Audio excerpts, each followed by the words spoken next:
voted for change. Well, one place we're likely to see change is in what could be the second most powerful position in the land, a heartstring away from the president. Mark Phillips reports tonight's Eye on America.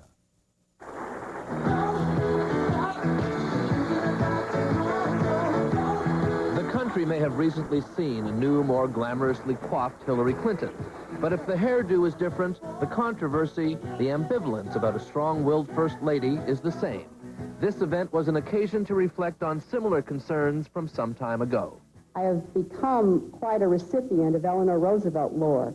She was editorialized against in the New York Times for speaking out with her opinions, so the more times change, the less times change, apparently.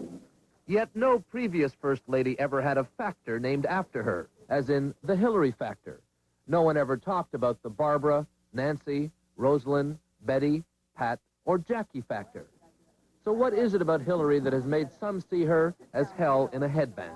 Every time you read a negative story about Hillary Clinton, or you see some bombast on television, look very closely, because 9 times out of 10, it is coming from the white institutional male press, which, incidentally, the acronym of is WIMP, W-I-M-P. Kitty Kelly, of course, wrote the extremely unauthorized biography of Nancy Reagan, the classic power behind the throne First Lady. I mean, Nancy Reagan hid behind that little 1950s image, and she kissed her husband and put her leg up in the air. Meanwhile, she's pulling the strings, and she's controlling the speechwriters and the photographers. Yet it's Eleanor Roosevelt, FDR's so-called eyes and ears, who is most frequently cited as a Hillary role model. But even that was different. The public was never asked to accept Eleanor Roosevelt as a woman in her, with power in her own right, or a woman appointed to a position. They were really asked to accept her as this wonderful, supportive wife who was willing to go out and talk to people and listen to people and bring the word back to a man who was president but was crippled.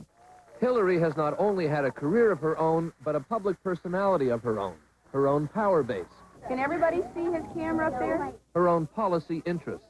Children are the result of both the values of their parents and the policies of their nation. In a half-hour speech on children's rights recently in Little Rock, 2 words were never spoken. Bill Clinton. You've heard of FOBs, Friends of Bill. This was a room full of FOHs. Oh, I think there's going to be a reshaping of the office, what the expectations and the responsibilities and the parameters are. How? Those who know her are willing to predict. You may find that she will be the enforcer in the White House. She is, in many ways, the cooler and the tougher of the two. In fact, the separation of powers the country is about to get in the White House is a lot like the arrangement in many other American houses.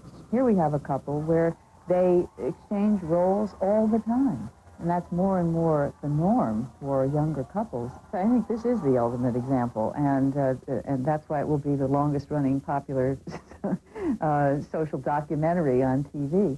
Well, it played in Arkansas, but can the Bill and Hillary show play here? Whatever her other assets and liabilities, Hillary Clinton has managed to revise, even rewrite the book on the modern political spouse. She can greet political acquaintances as if each were a long-lost friend. In place of the adoring gaze of other First Ladies, she's perfected the Hillary nod, as if her husband is saying exactly what she'd say. This is a first couple for the 90s. The myth is still a kind of old carryover of a traditional image of husband and wife, and that's what's out of sync, I think, not Hillary and Bill Clinton. Whatever else Hillary Clinton does, the era of the ceremonial, even ornamental First Lady seems about to end, perhaps forever. In Washington, I'm Mark Phillips for Eye on America. And that's part of our world tonight. Dan Rather for the CBS Evening News. See you tomorrow. Good night.